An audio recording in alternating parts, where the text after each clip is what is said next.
Hi, this is Jerry from Rampaz RCs. How's everybody doing today out there in the RC world? I bought this truck here. It's a Helion Advanced 10MT, the XLR. It is a brushless version. It is four-wheel drive. And basically everything on here is stock. Yeah, it is dirty. I took it for its first run up in one of our tracks in Pacifica on Boy Scout. There's videos out there of that track. So I paid like $350 out the door for it.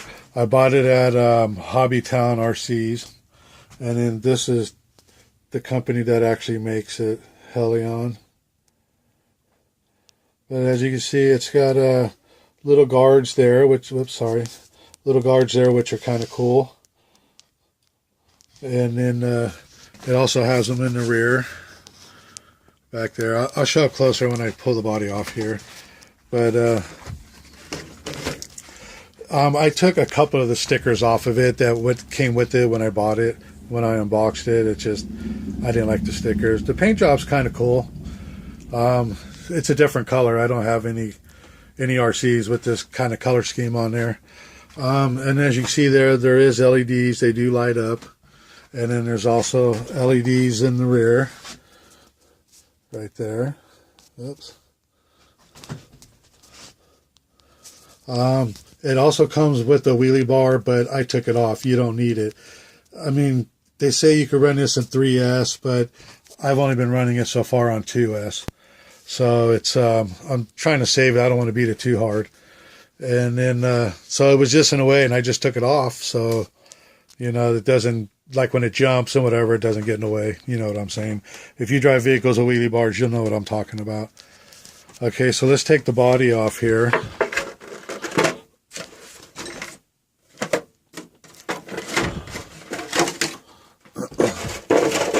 Okay, so this is what it looks like on the inside. It's a Radiant. I think they make the motor. It's called a Rector or something like that. It's brushless. It's 3300 kV. I'm not sure whose speed controller this is. It probably says it somewhere. Oh, it's a Radiant speed controller. I don't know if you can see that down there. But where the little red sticker is, it says Radiant there. It's 60 amp. It came already wired with Dean's plugs, which is nice because that's what I use on my batteries. And so, I mean, when I drove it, it went really good. I didn't get no footage of it. It was just a day me and Dan went out and just RC'd. Wasn't thinking about filming, wasn't thinking about life. I had to buy a new set so I can complete the vehicle, and I ended up buying the rears for the Slash 4x4. The spline section right here is a lot shorter than the one in the front, and that's the only thing that makes them different. The female cup section, they're all the same, no matter if it's front or rear. It's just this one's shorter.